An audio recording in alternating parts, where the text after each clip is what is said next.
हमारा next topic है continuity equation. इस टॉपिक में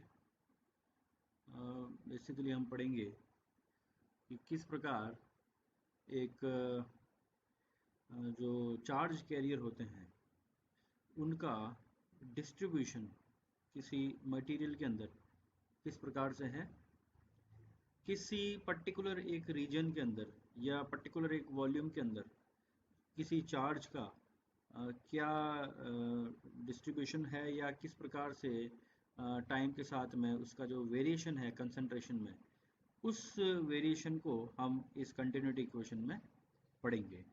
तो बेसिकली ये एक फंडामेंटल लॉ है।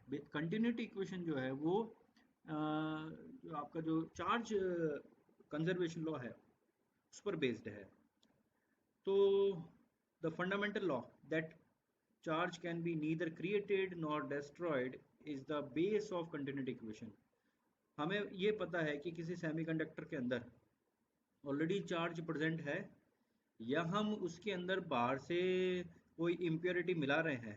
तो अगर मैं बाहर से कोई इम्प्योरिटी मिला भी रहा हूँ तो उसकी भी चार्ज कंसंट्रेशन फिक्स है। ऐसा नहीं है कि इम्प्योरिटी मिला रहा हूँ तो कुछ नए चार्ज ऑटोमेटिक जो है उत्पन्न हो जाएंगे या कुछ ऑटोमेटिकली ख़त्म हो जाएंगे। ऐसा नहीं है, चार्ज तो कंजर्व है। आप दो मटेरियल को मिलाओगे तो उसमें जो चार्ज कैरियर है दोनों को मिला के वो हमेशा कांस्टेंट रहेंगे। तो यहाँ पर हम ये कह सकते हैं कि ये एक फंडामेंटल लॉ है। फंडामेंटल का मतलब इसको चेंज नहीं कर सकते। किसको? Charge can be neither created nor destroyed. ये इसकी बेस इक्वेशन है जिसको कि हम कंटिन्यूटी इक्वेशन के नाम से जानते हैं। So this equation describes how the carrier mean electron or holes है ना, carrier concentration in a semiconductor material varies with time t and distance x। ठीक है, तो ये चीज़ हमने एक पिछली क्लास में पढ़ी थी। पिछली क्लास में हमने देखा था कि किसी सेमीकंडक्टर के अंदर रेट ऑफ जनरेशन और रेट ऑफ रिकॉम्बिनेशन जो होता है उसकी वजह से चार्ज जो है बेसिकली जितने जनरेट हो रहे हैं कुछ रिकम्बाइन हो रहे हैं उसके करस्पॉन्डिंग जो है आपको करंट मिलती थी। और ये करंट बेसिकली नेट करंट अगर आप निकालोगे तो वो आएगी जीरो, क्योंकि जब तक आप इसको सर्किट में जोड़ेंगे नहीं तब तक ये करंट आउटर करंट जो है आपको जीरो मिलेगी। इसके अलावा था ड्रिफ्ट करंट या ड्रिफ्ट चार्ज के कारण जो है करंट, जिसमें हम निकालते हैं अगर आप बाहर से इलेक्ट्रिक फील्ड लगा रहे हैं तो drift of carriers with in a semiconductor material.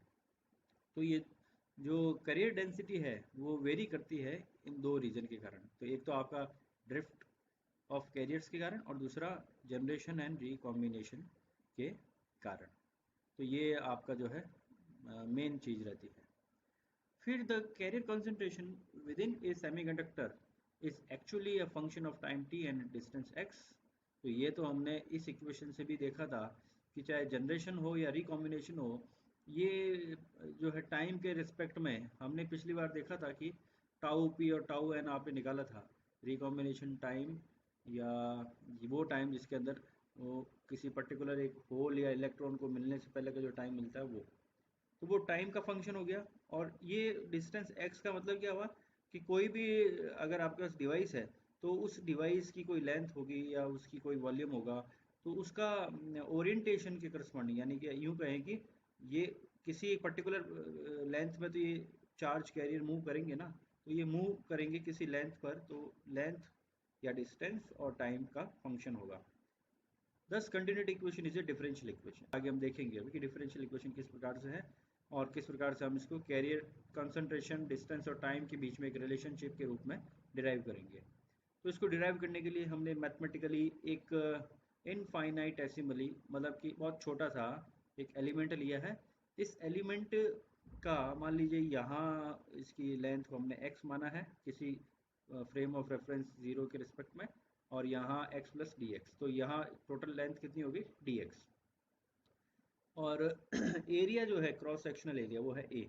मान लीजिए करंट इस सरफेस से, इस वाली सरफेस से जो करंट एंटर कर रही है और इस वाली सरफेस से जो करंट बाहर निकल रही है वो है आई पी, और यहाँ है I P plus D I P. तो कितनी करंट एक्स्ट्रा बाहर निकली है देखो, I P plus D I P, है ना। तो ये समझने के लिए हमने इसको IP प्लस DIP लिया है।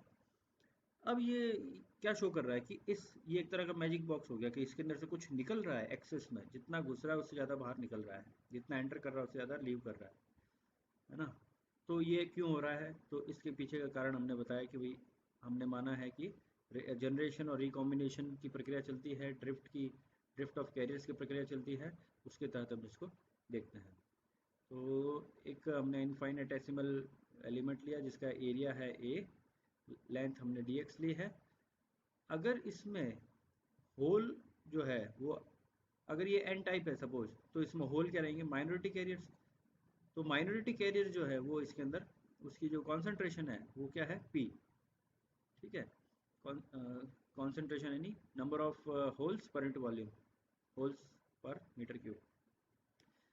अगर होल के कारण जो करंट है IP वो टाइम फंक्शन डिस्टेंस का फंक्शन है ना। हमने ये मान लिया कि भाई होल करंट जो है वो क्या है, डिस्टेंस x का फंक्शन है। तो जब जैसा मैंने बताया कि x पर जो करंट है वो IP है और x प्लस डी पर क्या है, IP प्लस डी IP है। तो ये इस तरह से आपको डिस्टेंस के साथ में चेंज होते हुए मिल रही है। तो DIP अगर पॉजिटिव है, which shows that there must be DIP more charge per second leaving the volume than entering it, है ना। इसका यही मतलब हुआ। Also we can say that the decrease in the number of charge per second within the volume is DIP। इसको दूसरे तरीके से कह सकते हैं कि इस वॉल्यूम में से कितना चार्ज बाहर आ रहा है, वो आ रहा है DIP। अब if charge carrier is Q, carrier charge is Q, और decrease in the number of holes per second within the elemental volume ADX equal to क्या है, DIP अपॉन Q। ये क्या है, decrease in number of holes per second.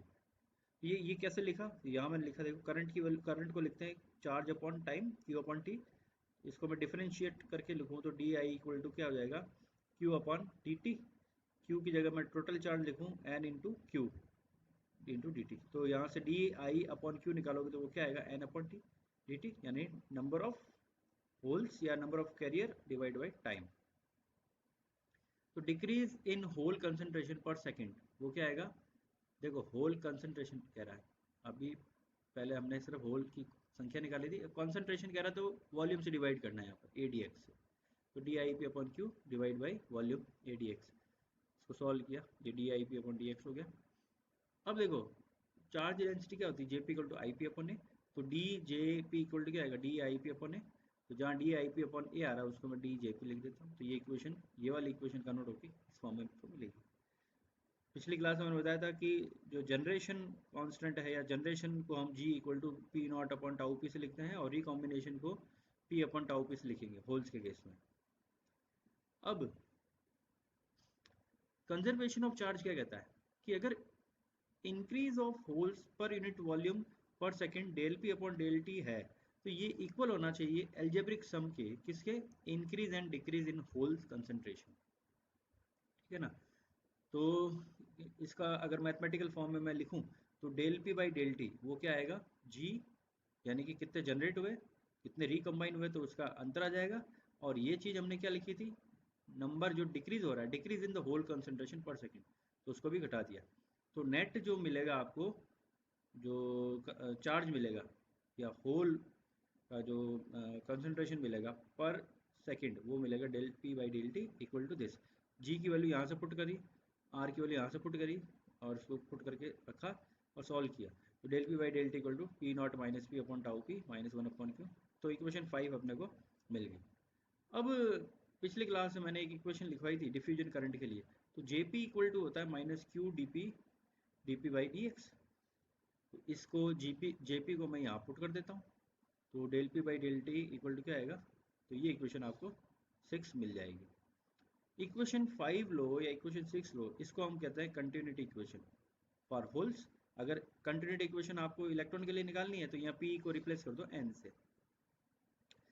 अगर steady state की बात करें, यानी कि आपने एक साम्यावस्था ली है, तो उस केस में जो del P by del T होगा, टाइम के रिस्पेक्ट में होल का कॉन्सेंट्रेशन क्या हो जाएगा, टाइम के साथ में देखो हर चीज़ व्यवस्थित हो जाती है, तो होल का कॉन्सेंट्रेशन सब जगह बराबर हो जाएगा।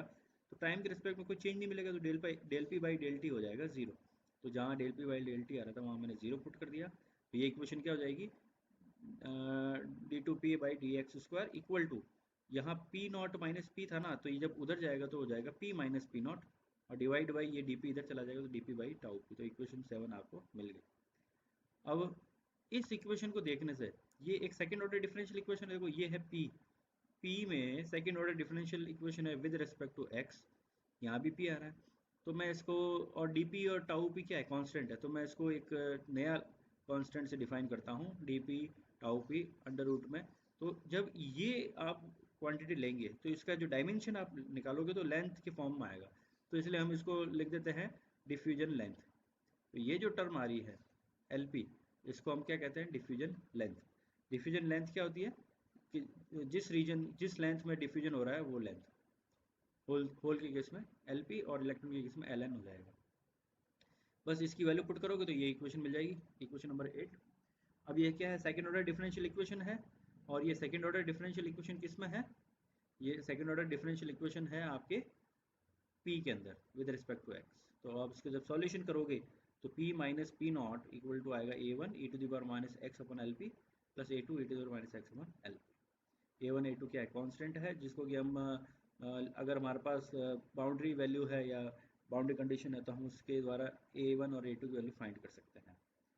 तो इसी प्रकार से अगर मैं इलेक्ट्रॉन के केस में ये इक्वेशन निकालूं तो बस आपको p की जगह n रिप्लेस करना है, इक्वेशन सॉल्व करोगे तो आपको ये डिफ्यूजन लेंथ मिल जाएगी, जो यहाँ पर अंडर रूट में टी पी टाउ पी आ रहा था वो ये अंडर रूट में डी एन टाउ आ जाएगा, और इसका सॉल्यूशन करोगे तो आपको इक्वेशन जो मिलेगी वो है n माइनस एन जीरो। इस इक्वेशन को भी आप वैसे ही सॉल्व कर सकते हैं।